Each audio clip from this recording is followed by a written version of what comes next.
Hello दोस्तों, आप सभी का बहुत बहुत स्वागत है।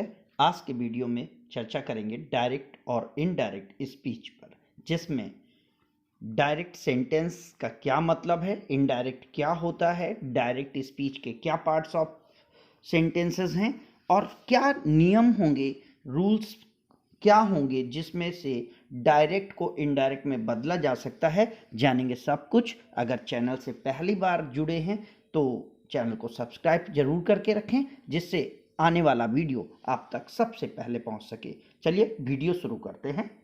Direct speech, when speakers word are written as they are said by him.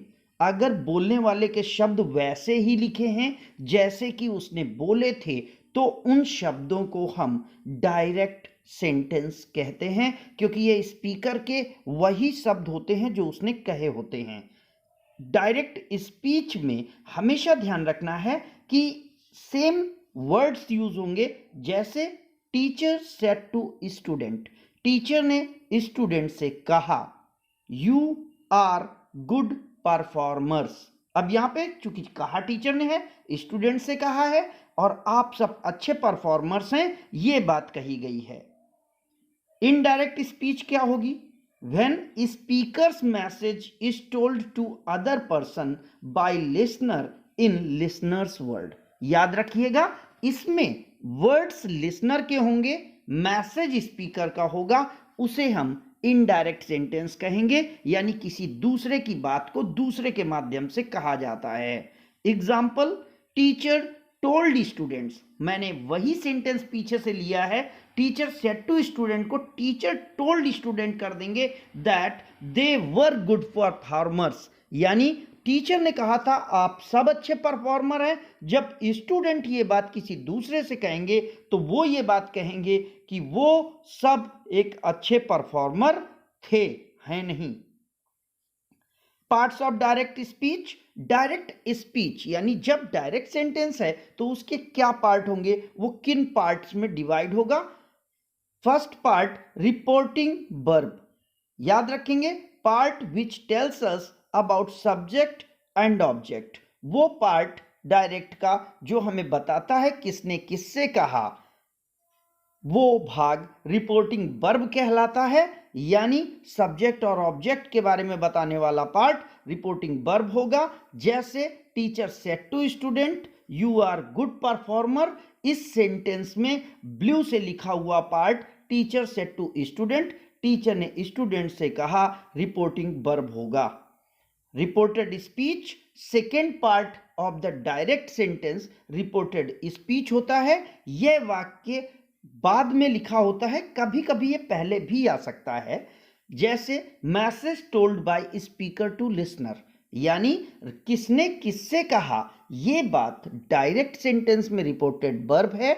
और क्या कहा, जो मैसेज दिया जाएगा स्पीकर द्वारा लिसनर को, वो इनडायरेक्ट स्पीच होगा और उसे हम रिपोर्टिंग स्पीच कहेंगे। बोलने वाले व्यक्ति के द्वारा जो भी बात कही जाएगी वो बात रिपोर्टिंग स्पीच होती है। और आपको याद रखना है, ये एक मैसेज के तौर पर होगी और यह इन्वर्टेड कॉमा के अंदर रखी होगी। जैसे teacher said to student you are good performer, इसमें ब्लू से लिखा हुआ लास्ट का मैसेज जो कि यू आर गुड परफॉर्मर्स है, इसे हम इनडायरेक्ट स्पीच बोलेंगे, क्योंकि यह इन्वर्टेड कॉमा के अंदर रखी हुई बात है और यह एक मैसेज है जो टीचर द्वारा स्टूडेंट के लिए दिया गया है।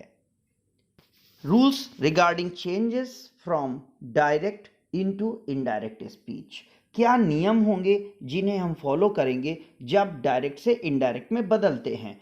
टीचर सेड टू स्टूडेंट, मैं इसी सेंटेंस को बार बार एक एग्जाम्पल के तौर पर लूंगा। जैसे teacher said to student comma inverted comma you are good performer, इस सेंटेंस को हम डायरेक्ट सेंटेंस के तौर पर देखेंगे और इसे हम एट लास्ट इनडायरेक्ट बना करके कन्वर्ट करेंगे।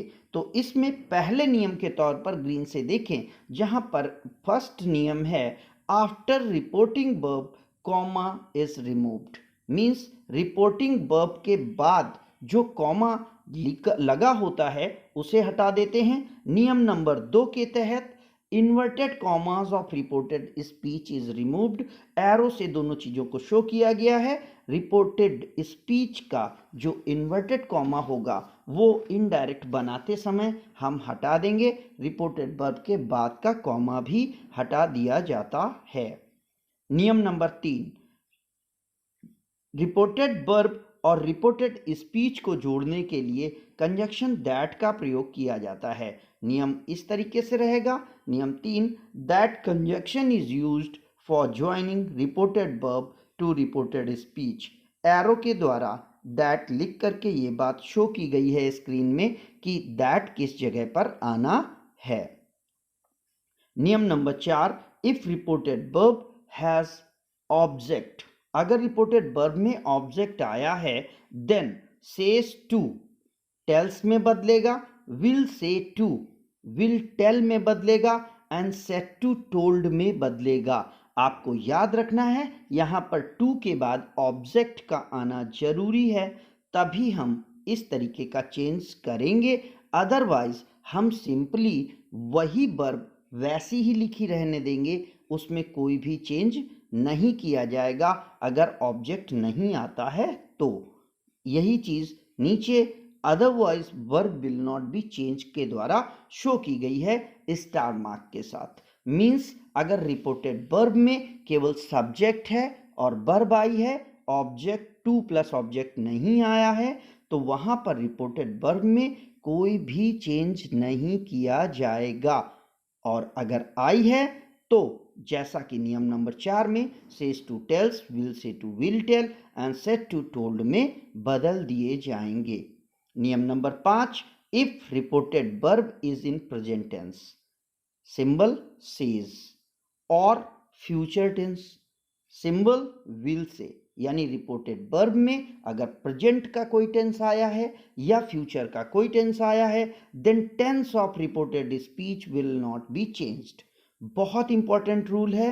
मींस रिपोर्टेड स्पीच में हम टेंस में बदलाव तभी करेंगे जब रिपोर्टेड वर्ब का टेंस प्रेजेंट टेंस या फ्यूचर टेंस ना हो। अगर वो प्रेजेंट और फ्यूचर टेंस है तो वहां पर हम चेंजेस नहीं करेंगे। Teacher says to student you are good performer, teacher will say to student you are a good performer.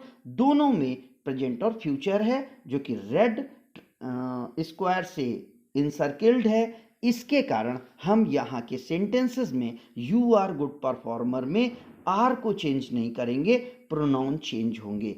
इन वाक्यों का जब कन्वर्जन करेंगे तो teacher tells students that they were good performer नहीं करेंगे, दे आर गुड परफॉर्मर होगा। Teacher will tell students that they are good performer होगा। यहां पर टेंस में बदलाव नहीं होगा, प्रोनाउन चेंज किए जाएंगे। क्योंकि इनडायरेक्ट बनाते समय अर्थ ना बदले इसके लिए प्रोनाउन चेंज होते हैं। नियम number 6, if reported verb is in past tense, अगर रिपोर्टेड वर्ब पास्ट टेंस में है यानी रिपोर्टेड वर्ब में सेड आया है then tense of the reported speech will be changed as per following table. नीचे दी गई टेबल के अकॉर्डिंग टेंस बदल जाएंगे। याद रखेंगे रिपोर्टेड स्पीच के टेंस बदलेंगे। प्रेजेंट का फर्स्ट, सेकेंड, थर्ड, फोर्थ यानी indefinite, continuous, perfect and perfect continuous, past के indefinite, continuous, perfect and perfect continuous में रिस्पेक्टिवली बदल जाएगा।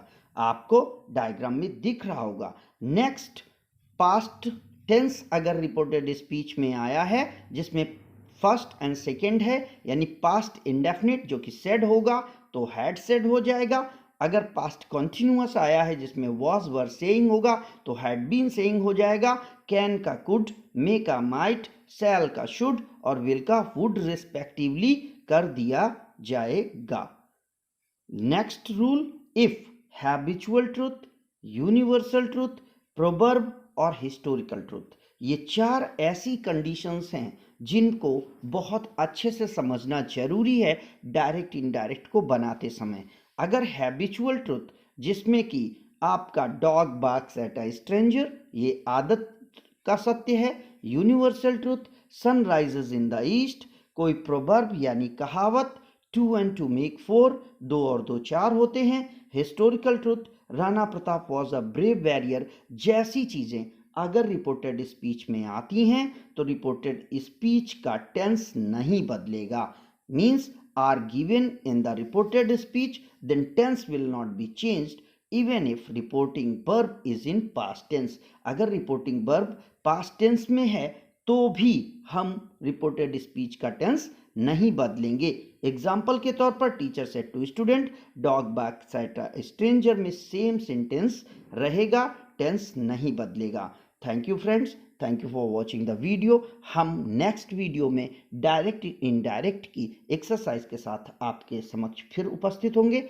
हमारे वीडियो को देखने के लिए धन्यवाद। चैनल से जुड़े रहें। वीडियो अगर अच्छा लगा हो तो इसे लाइक करें, सब्सक्राइब करें, अपने दोस्तों तक शेयर करें और हमारे प्रयासों को गति दें जिससे हम उन तक पहुंच सकें जिन्हें हमारी ज़रूरत है। धन्यवाद।